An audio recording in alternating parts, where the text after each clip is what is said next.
So, good morning, everybody, and thank you for getting up early. I hope last night was not too much of a party, so you could make it on time this morning. Could I bring up my panel who's going to join me? And we've arranged this stage not in an adversarial way, but we've got the operators on one side and the owners on the other side. I was hoping for some rocky music as I walked in. I don't think it's going to be that dramatic, however. So could I ask my panel to join me on stage, please? Mustafa Al-Hashimi, who's Chief Hospitality and Leisure Officer for Wasl. Thanks, Mustafa. Kees Hartzuiker from Roya International. He's the Chief Executive Officer. Pascal Gauvin from IHG, looking after India, Middle East, and Africa. And Olivier Granet from AccorHotels, Middle East. Thank you for joining us. Please have a seat, gentlemen. I'm going to start with a few opening comments and facts and figures. I won't bore you too much, I hope. You've heard a lot of stats and figures over the last day or so.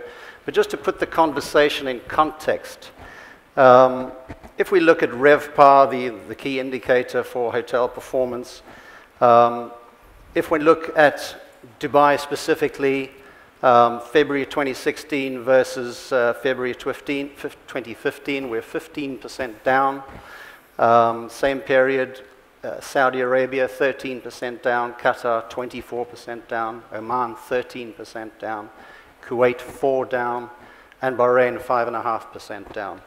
Looks pretty gloomy if one just looks at the numbers. For most of these markets, the biggest decline has come in ADR. Occupancies have generally remained fairly flat to a moderate decline, with the exception of Saudi Arabia and Qatar that have seen the occupancy decline quite heavily. In most cases, room supply has grown in the region of 4 to 8% across all of these different markets, some higher, some lower.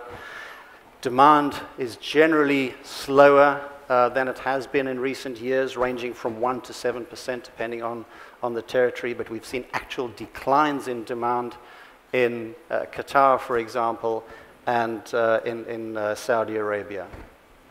This is not the first time we've seen the cyclical effect taking place. We've seen the reactions to the Gulf Wars that we've had, where markets took massive hits. Those were very much regional. We saw the 2008 financial crisis, which really hit the region in 2009. That was very much a global situation. So we've seen peaks and troughs. We've seen the cyclical nature of the business before. This is not something new. Oil prices, we've had extensive discussion, and many panelists and many talks in the last day or so have focused on the oil price and what that means for the region and what it means for the hospitality industry. In the face of all of this, we've seen tremendous supply growth, specifically Dubai. Since 2007, just after I got here, the supply has virtually doubled from where it was in 2007 to where it is now, and there's been significant growth in pretty much all of the markets. And in the face of that, we still have Dubai sitting 5th highest RevPAR globally, 2015. We heard from SDR, from Robin yesterday, that Dubai has the highest RevPAR in March of this year compared to anywhere else in the world. Just to put that RevPAR in context, that 2015 RevPAR in context, and while it was 10% down from 2014's RevPAR, it was by no means a tragedy in comparison to the top 15 key gateway city destinations. Paris was down 18% for the same period. Rome was down 13%. And in fact, only 2 of the top 15 managed to see any growth in RevPAR at all. So just giving some context to the discussion, there's been a lot of talk about a negative sentiment within the market at the moment. And we were having a discussion earlier around if the current performance situation is a surprise to anybody. They've not been looking at the market and not been aware of what's going on in the market. Is this a new normal? Is this different? And I'd like to take a 60-second view from each of the gentlemen on stage, and we'll start with Mustafa on my right. Is this a short-term situation? Is it a cycle? Is this the new normal? Give us your views. Well, to start off with, everyone in this room works for a very dynamic industry, and in particular, an ever-evolving city in Dubai that is continuously developing new content, new entertainment, new attractions. And by doing so, they're able to achieve this by having a very strong feeder into our market, that being obviously Emirates Airlines. Every year they open up new destinations, they open new gateways. If one market collapses, they open a new market for us. So if we look at specifically in the city of Dubai, where our hotels in Wasl are situated at, it's definitely something that we don't believe it's in the long term. And if we specifically look in our portfolio, we have hotels that go back in the late 70s. So as you correctly said, it's a cyclical trend that this industry is. And we've always noticed whenever there has been a dip, it didn't last very long. There's always been a bounce back because of the way that the city is geared up not to be static in its ambitions and its growth opportunities. But like you said, this is the time, this is the great time where owners and operators can really look at the operating model of a hotel differently. So when you talk about the new the new way or the new change into this industry, it's not necessarily on the rates, it's not necessarily on the occupancy, but it should definitely be on the way how we actually operate the hotels. Challenge the norms, challenge the conventions, methodologies, as we are approaching to becoming a mature destination. Thank you, Mustafa. How about you, Kees? What's your view? Well, in this region, because obviously, unlike Mustafa, we are beyond Dubai, we have about 25 hotels operating in the region. And I think for me, the way I interpret it, the new normal is that there is no normal anymore. I mean, the business, as we say, has been volatile historically.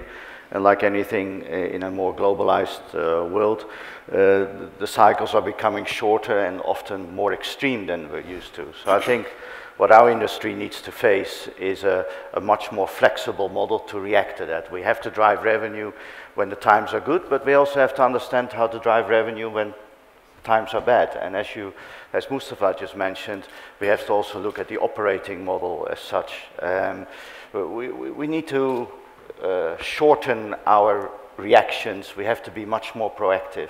And I think we have historically in our way of relationships between ownerships and operators, we haven't recognized that enough. Doing the budgets this year was a very frustrating position we went through, because we all know budgets get done at hotel level. Probably July they start getting the instructions, then in August the first round gets submitted, 8+4, they then go through regional and area reviews. The numbers are pretty much locked in by then, and then of course we have management agreements, so from an owner side, where you expect a 10+2, 60 days in advance.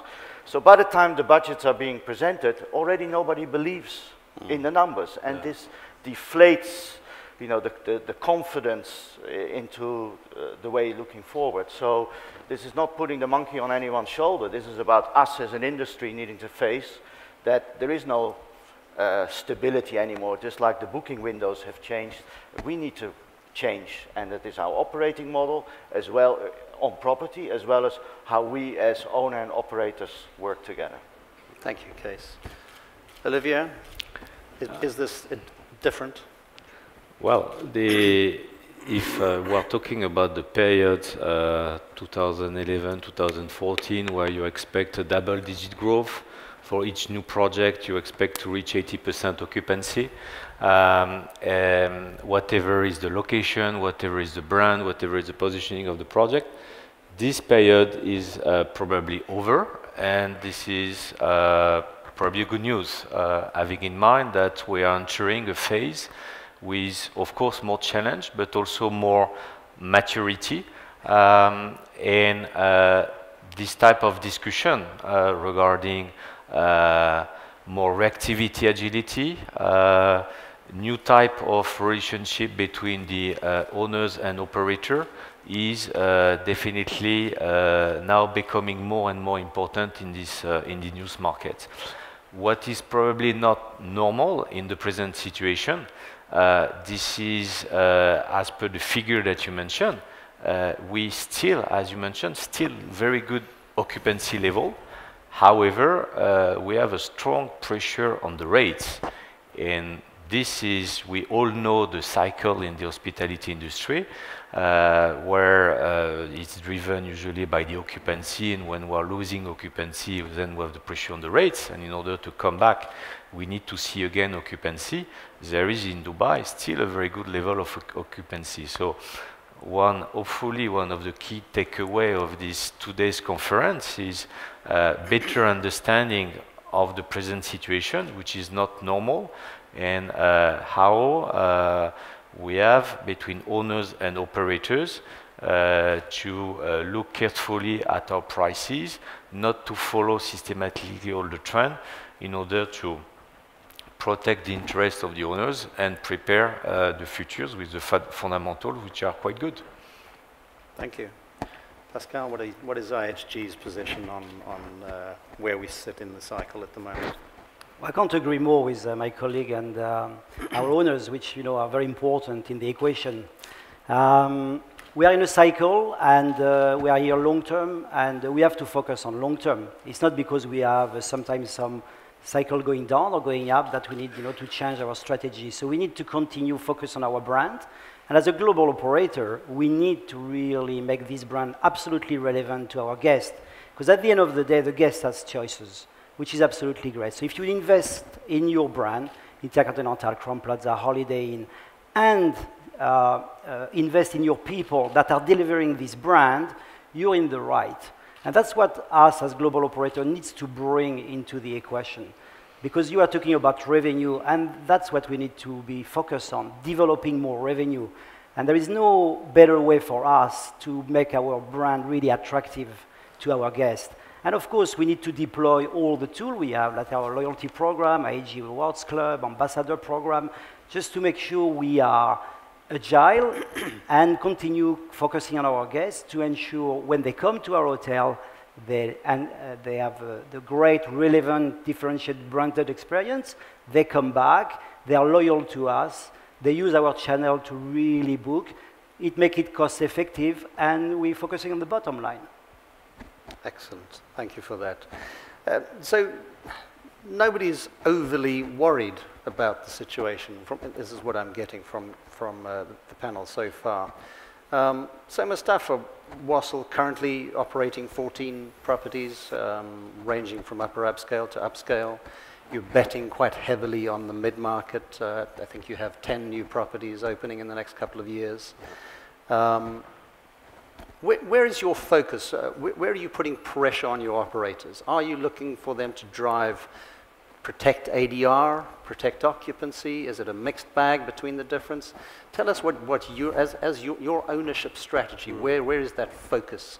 Where are you pushing these guys? Well, short answer, focus is on the bottom line. Right, okay. And then we develop hotels as investments, and we're expected to get a return on our investments.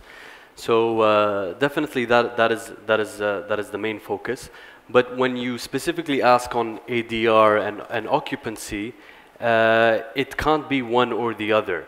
It's definitely it's a combination. So the focus is on the RevPAR as well as the RGI, so the revenue generating index. We look very much, and we take a lot of effort and time in developing the competitor set, so it's not something that we just put it for the sake of it, because everyone is in the same boat. Yeah. So it's our deterrent to the operator when they come and say that, look, we're not achieving the revenues that we're supposed to achieve for XYZ reason. Then we tell them, okay, if you're saying that, then why is your market share declining compared to your competitor. Everyone is on the same boat. So we don't accept those excuses. Most of them, they come up with, you know, the 4 excuses that probably everyone has heard the past year and a half. But it's definitely something that we do not accept, and it is something where the importance of asset management comes in.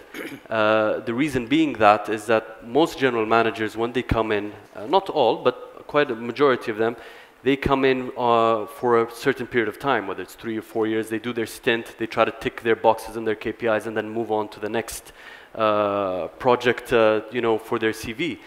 But where the asset manager adds value into this and asks the right question is that he ensures that that individual doesn't do any knee-jerk reaction to gain the short-term goals. Right. That will then probably have an impact on the long-term viability of your asset. So definitely the question is more on RevPAR than one or the other. I see.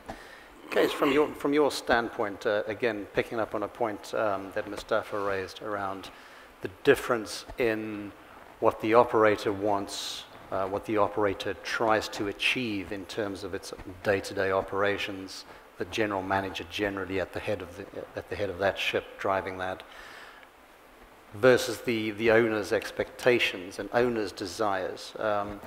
How do you, I mean, you've got a huge number of properties under your control, representing owners. How do you manage that kind of dynamic? Well, I think, you know, obviously, like any owner, it is about the bottom line and it is about the long term, unless there is another real estate strategy that sits behind there, but those are the exceptions. So the expectation of any ownership is that there is a company running that property, not just a hotel team. Right. And I think if there is any frustration sometimes at owner level, is that you often feel you're too much left with the hotel team rather than feeling the power of the company, not just from a brand perspective, which we'll understand, but also from a more, you know, to tackle the issues we mentioned earlier about a different operating model. You can't leave that just at property level. That needs support. And I like to think ownerships are very understandable of that, and they want to work with that. That's not done overnight. My whole point was at the beginning to come up with a flexible model that allows for the good days and the bad days, because we said that they're going to be here always. And we knew, as you said, if anyone is talking about the first quarter, in the first quarter of 2016, about 2016, we have a problem because, you know, in post-May 2014, the signs were very clear. So it is sometimes very frustrating that you're sitting in the first quarter of that year, still battling with the hotel team on issues you feel that should have been addressed in a much more proactive way. So, you know, if I take on the 2 subjects that I know get mentioned in all of these panels most, but maybe try and give a slightly different angle to it, which is the OTAs and food and beverage performance. Mm-hmm. Me representing owners, it is far more profitable for the ownership if the hotel operators can control and deliver these things. It's in no interest of an ownership to try and give the food and beverage to anyone else if you had a genuine alternative. If I just deal with that particular example, you know, because what are the alternatives? And there's many formulas out there, but obviously the most popular one these days is to say, okay, I'll leave it shell and core, I'll lease it out, and of course it gives the advantage of maybe slightly less capex needed. But I've done some exercises, and in general, it gives you 4 to 5 times less return than if the operator would be able to achieve the same revenues. So I wanted to be understood that when we represent ownerships and we look at those kind of alternatives, it's actually not our end goal. Our end goal is to stimulate the operators back into being able to drive those revenues in F&B in a similar manner as the independent, because it would be far more profitable for the real estate holder that way. Absolutely. In terms of the OTAs, you know, it is here. We can't deny it. This is how the consumer now is buying, and they want that transparency. They want that instant comparability. They want these ratings to give them a choice of confidence. And we all, I believe, very strongly believe that the brand still has a huge influence on the final choice as well. And of course, we urge the industry to tackle that this comes at a more reasonable cost than the commission-based approach now. But you know, if that is replacing, I don't know, corporate room nights, that also had a cost. You know, you're employing salespeople, you're doing a sales trip. But I'm seeing the OTAs going up, but I don't see maybe the sales and marketing expenses then being adjusted. So that's something I would love to work on and see a more balanced approach than that. And because of that visibility, I believe at corporate level in the hotel brands, there is a lot of branding, marketing expertise. But we are in a very localized situation often. And I don't recognize that same competency at hotel or at regional level even. And I think we as an industry need to tackle that. You know, I grew up, so to speak, in the 80s where we were talking about occupancy and rate. In the 90s, we invented RevPAR. In the 2000s, we got yield management. It took us 20 years, though, there. So I hope in this current situation that we're already talking about for many years, we're not going to take another 2 decades to figure it out. We need to come to the conclusion much faster. Kees, thank you. Forgive me for interrupting. I'd like to give the operators, and let's start with Pascal.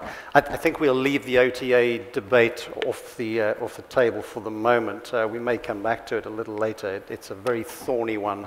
And we would probably need to put the ring around here and bring out the gloves.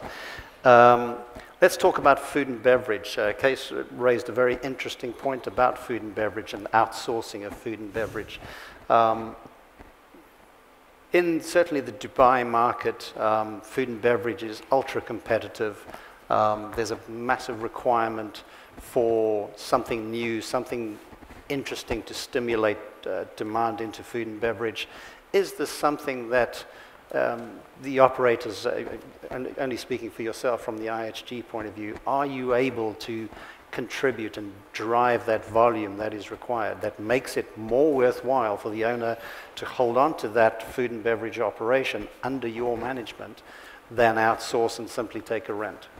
No, absolutely. I mean, the good news is that all your reflection, our reflection as well, so I don't think we are far from each other, and this is at that time that the partnership, the relationship between owners and operators is absolutely critical. And I think the evolution over the last years have been really tremendous. I can see we really work together on the common issue, and we have to bring the solutions.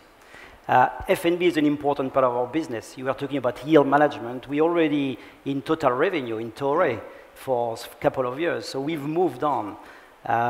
Food and beverage can represent up to 40 to 50% of our total revenue. And it's not from just today, it's from really many, many years.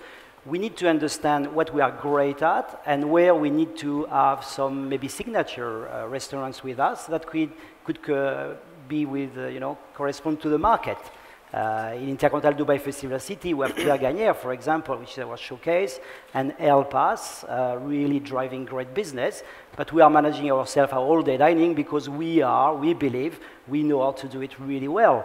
We have Jason Atherton in the InterContinental Dubai Marina, which is another type of chef, very, very different from the first one, because we believe the environment in the marina is really something different.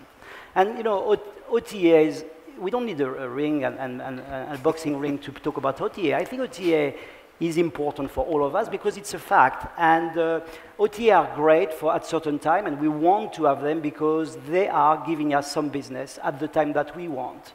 And of course, there's a cost on this OTA, so we need to make sure we can drive our direct channel as much as we can when we need them. So take the OTA when we need them, and our direct channel when we need them. And this is what we work really at IHG, especially in investing in technology, and the IHG Rewards Club, our loyalty program. And 7 out of 10 bookings are coming from our direct channel, and that's very cost effective for the owners. And this needs work at all levels of the organization, owner, corporate, and hotel. So that's where you need to really think about integrating everyone into a vision and a thinking that everyone at its own level, wherever we play, is really focused on the strategy, the brand, the loyalty program, and the food and beverage. MICE is also a very important business.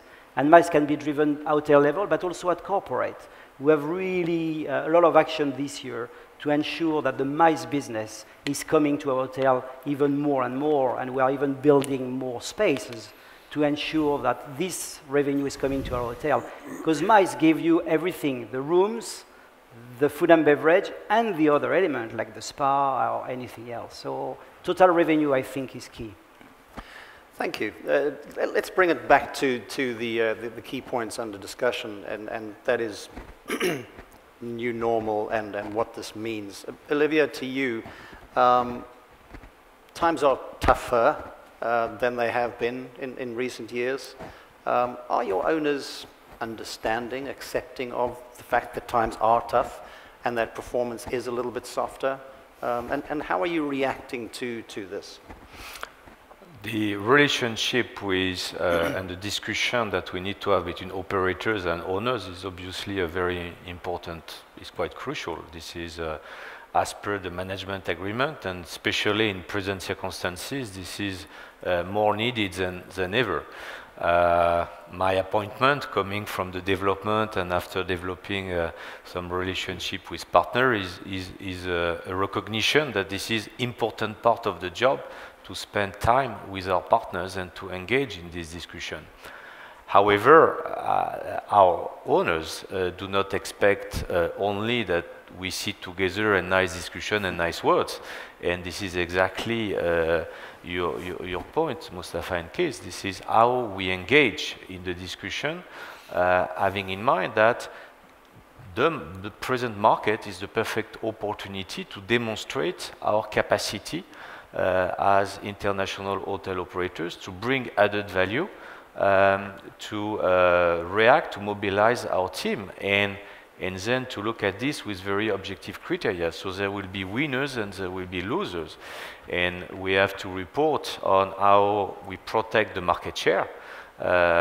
We had 80% of our properties last year that improved the AGI index, but this is really a discussion that we have with all our partners to demonstrate, to explain our action and to then comment on the result of our action, increasing our market share. And if it's not the case, to show the mobilization of the team and to correct it. Protect the market share. Second, this is still about the quality of the guest and their experience in our properties. We need to keep the focus on the quality, and we need to improve the guest experience during the stay, which is our traditional mission as hotelier, but more and more, and to answer the point of Kees, more and more before the stay and after the stay. And this is where all the new digital world is becoming more and more important, and this is where AccorHotels strategy is with our acquisition and development and investment in digital platform is becoming more and more above our traditional mission of hotelier to be the travel companion of our guests, and during all their experience to be able to deliver the best support. And this is then one way which is very important in order then to engage the discussion with OLTA. And then what has not been discussed so far, but which was the starting point of Mustafa, this is at the end of the day the return on investment. So cost management, even for the very nice upscale and luxury product that you have, Mustafa, and that exists in the market, is also the key part this year, and we need to protect as much as possible the cash flow from our owners. So the capacity not only to protect the market share, to work on the guest experience, but also to be agile, proactive, and to find also some way to work on the cost management and to protect the interests of our partners. This is quite crucial this year, and this is where the partners expect the full mobilization and support from their hotel operators. Mustafa, over to you, and I'll bring a couple of points together in this question. You mentioned at the outset, this is an opportunity for efficiency, to drive efficiency, to drive margins, to make your properties more whole in terms of the way that they perform. Both of the gentlemen have expressed that's what they bring to the table. Are you seeing this happen? Are you seeing your operators committing to generating that of their own volition, or are you having to kick some people to do so? No, there's a lot of interesting points that were just discussed. So if you don't mind, I would like to just add on to it before answering your question. Absolutely. When we talk about the new normal, obviously the normal keeps evolving because of the industry that we're in. But for me, the new normal should start from the management agreement, the way it's structured. Everyone agrees OTAs are not disappearing. If OTAs are not disappearing, then why are owners expected to pay twice to the OTA and the operator? It's a double dip exercise. It's something that, it's a discussion and negotiation point that myself and the team always have. So that is a starting point for the new normal, because OTAs are not going. The second bit, on the F&B aspect of it, of what you said, I agree 100%. You'd much rather have your own operators managing those F&B assets. But the way this city has grown when it comes to the restaurant business, it is so agile. And I go back to the point of a businessman-like reaction. They are so agile, they can make changes immediately. When you have a restaurant that is in a big hotel operation, there are processes, there's procedures, there's policies, there's approvals, etc., etc., etc. By the time you actually make a change of your menu, the season is gone.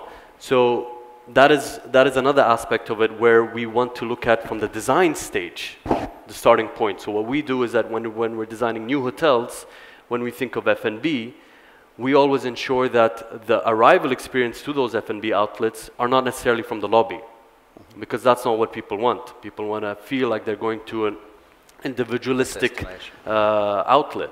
So that is, again, for me, going to be the new normal. The all-day dining, that term, I cringe when I hear that term, thank you.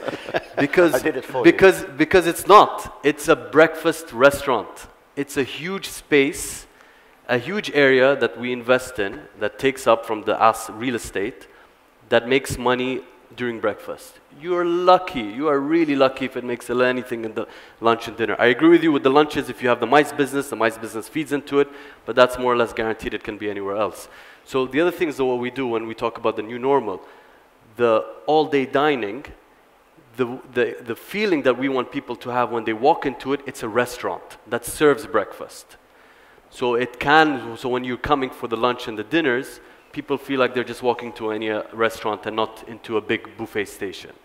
So there's quite a few things that was discussed that for us, we definitely believe, anyways, when it comes to Wasl, when we're designing and we're developing and when we're negotiating, these are our new normals. When it comes to the aspect of whether they're reactive or proactive, unfortunately, it's leaning more towards the reactive aspect of it. That being said, it heavily, although we don't want that, but it heavily is dependent on the general manager. Your general manager today needs to be an entrepreneur first and foremost, for the owner's sake. Because as an entrepreneur, you think completely differently to the way your whole standard operating procedures on your staff are operating. Let them do the ticks and boxes. But let your general manager be more entrepreneurial-like, that he can make the changes and adjust and bring up the initiatives that's required. But unfortunately, that's not the case everywhere. We're quite fortunate, some of our hotels, we do have that. So for those that we don't, this comes again to the point of asset management. This is another new normal. Right now, you don't have too many asset managers here in this region, but it will be. I guarantee you in 5, 10 years' time, there will be no such thing as an owner that has a financial accountant that he pays 7,000 dirhams to discuss and deal with, you know, with the big general managers and the, you know, the heavyweights of the international operators, and there's no much discussion can go there. You'd have certified asset managers that are experienced, that have been in that industry, that understand it, and are looking at it from the outside, that are having a macro level, that are able to analyze things. So what do I mean by that when it comes to being proactive on an asset management aspect of it? It's looking at, starting off looking at P&L statements. Another thing that should be a new norm. The P&L statements, the way it's done today, it is, forget the owners figuring it out. The department heads don't understand where their costs are going. So if your department head doesn't know where his cost is going, how can he actually achieve a profitable department? You know, so this is another area. So we as asset managers, where we come up and we tell them, we're like, okay, look, you have to come up with new ratios, new analysis, so the general manager can look at it differently. The other aspect, sorry if I'm taking a bit too long, this is something I'm very passionate about, so I could go on till tomorrow. We never noticed. We never noticed. Yeah. So the other aspect of it, when it comes to the other asset managers, where they can do, because the general manager, he's so focused on running the ground, and you can't blame him. This is where you need that support from the regional office. So things that we do is that we bring in a platform for the regional offices to meet with us on a quarterly basis, where these new initiatives, whether it's revenue generating or cost saving initiatives, can be discussed and can be monitored and can be actually achieved and implemented. Just one last example I want to give, I'm sure you have much more to add to the subject, is the other addition when it comes to the proactiveness of asset managers. If you look at, when I was talking about the new operating model, I wasn't really talking about franchise or white label. No, I was actually talking about the actual individuals that are running the hotel. It is a very, you know, like you said, 10 years ago they were only talking about ADR, 5 years ago it was occupancy, now it's RevPAR.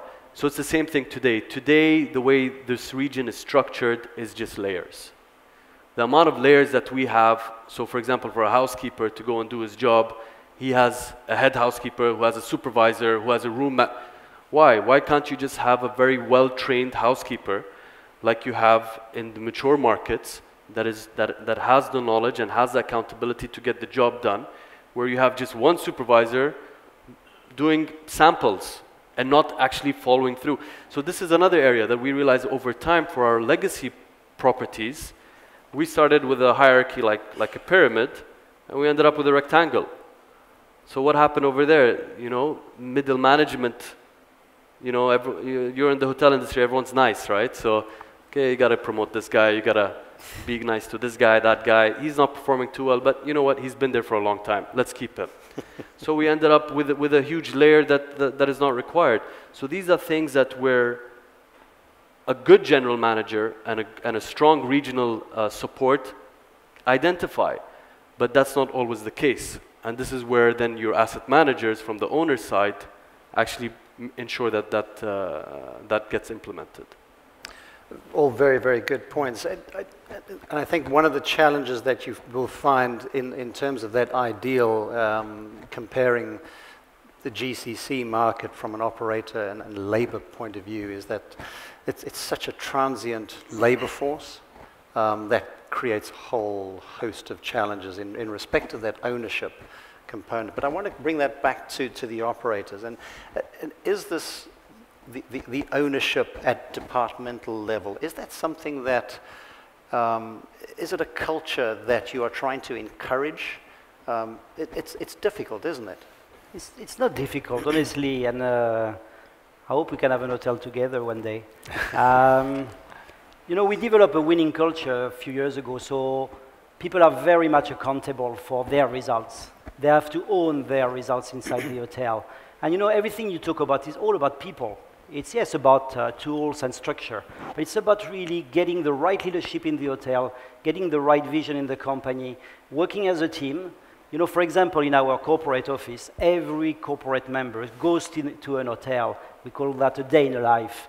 And every year or every 9 months, they have to go to an hotel and do the job of a leader there, just to really understand what the work is and being very close to the operation. Because, again, at regional level, we want people to understand our core business, which happens every day in front of the guest. And we do exactly the same for also hotel people to come to corporate to understand what we can bring them. Training, developing our people, making them really very effective are great. But you talk about housekeeping. We launched more than 10 years ago a concept called iClean, where the cleaners are empowered to release their room. And we only check and rate them on their room cleanliness. The supervisory level has disappeared for a long time. So I think you're absolutely right. We have the same goal, bottom line. It's good for you, it's good for us. This is how we build relationship. Not only, but a lot. And reputation. Reputation of our brand, you know, it's important. Longevity of the brand. I mean, InterContinental is celebrating 70 years anniversary this year. That counts. People want global, reliable brand. And all this expertise, all our learning is shared with you. Best practices, making sure that we can bring you the expertise that we have all across the world, more than 5,000 hotels. So we have a know-how, we know how to really unlock what you need, and we just need to make it happen proactively with you and taking the decision together.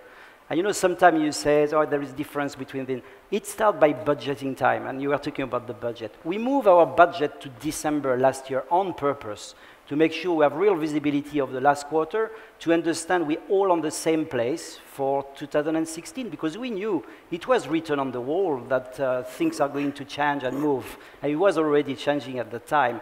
So we just need to be on the same page and ensuring that we understand each other, we take the decision, and we say, this is what we're going to do, this is what we propose, and this is what we will get. And then we report to you on a regular basis to ensure we don't change the direction and so on. So again, I feel, and I live that every day with our owners, I mean, the partnership is there, we understand each other, we work together, we take decisions. Sometimes they push us in a direction that maybe we were shy to go, but we accept it, we move there, we learn, and we can replicate to other hotels. So I think this exchange is absolutely important, and develop strong relationship with our owners is absolutely essential.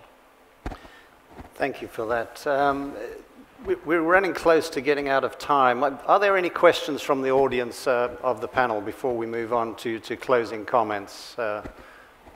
Anything for the gentleman?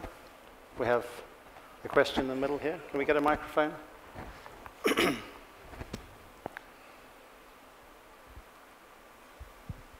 My question is to the panel representing the operators. Today, it is very evident that we are in a rate war. There is definitely a rate war in the city. Do the operator believe that it is a necessity to get together and probably have a rate cap whereby we don't compete with each other and cut on the rates? Thank you. Oh dear, I'll start that conversation. My immediate answer would be no, but I'll leave that to the panel. We'd hate to see a situation where we have an artificial market, because they don't work. But I'll let our operating gentleman we used to be very competitive in this business. It has always been the case. You know, we have the growing pace. We have to be very, very confident. With Dubai, for example, we are part of developing all these hotels as well, so we are bringing more room every day. Different brand, and we have to ensure, again, in delivering the absolutely brand experience, people pay the right price. Guests pay the price for what they will get. And you know, when you talk to guests, or especially our loyal guests, price is something, but it's not all. They want really to be recognized and to ensure that the value for money is at the right point. Of course, when you have some situation, like a growth market like Dubai, like you have a bit of oversupply sometime, or undersupply some years ago, we were driving rates which were really abnormal, which in fact didn't serve the destination. And today there is a more regulation of that, and we need to let the market driving the rate. But of course, as operators, as general managers in an hotel, we need to ensure by market segment, we are taking the right business, which is profitable, and allow us to be on the long term and drop to the bottom line. It's the market. Hotel business has always been like this. It's competitive, and we love it, honestly. It's quite stimulating to go every day, look at it, understand it, go deeply, and really position the hotel at the right place. And you know, everybody has his own strategy, but we have to believe over the long term, the return on investment for our owners is easier, especially in a place like Dubai. Honestly, we are in an amazing place, and hotelier would dream of what we're doing here for the last 10 years and most probably for the next 10. Olivier, anything to add yeah, to that? this is a question which is for hotel operators, but I would say also for hotel owners. A part of the pressure is on the operators. We have also to recognize the reality of the market, of our economic environment, and the pressure that can exist at the level of some owners with the need to get their cash flow and to be able to face some financing obligations. So you have in the market today, the reality is that you have also some owners looking for the maximization of the cash flow and to ensure that the property are getting the cash flow for their financing. So this is a pressure that exists today on the market. And that was my initial comment, where the point is not, and you have a lot of market in the world, which is, by the way, not even allowed by regulation. But then this is, I believe, very important to have a common understanding that today, what is happening in the market, when we look at the occupancy rate and the pressure on the rates, is probably not justified. There is no need of panic. We have this mode of Dubai, one of the best RevPAR for the first quarter, and we are all on the same boat and the same interest to look at the fundamentals, take a long-term perspective. We know that today there is a supply and demand adjustment. But the fundamentals are there, and it's important with the discussion between owner and operators to keep this long-term perspective and to keep the level of the rates. Thank you. Well, chaps, we're out of time. We can go on for several hours probably talking about the various points. Just to pick out a few takeaways from the discussion. Opportunity exists. When we're in slightly tougher circumstances, we need to be more efficient on both sides of the equation. We're in a cycle. It's a cycle towards maturity. We are not at a mature level just yet. We're getting there, but it's going to take time. And I'm not only talking about Dubai, much wider than that. And I think, for me, the key takeaway is that the new normal is that there is no normal. It's a volatile situation. It's going to continue for some time, but it is still not a bad place to be. Gentlemen, absolutely. Thank you so much for your time. Your insights and contributions have been extremely valuable, and I'm sure the guests have enjoyed our discussion. Thank you very much. Thank you.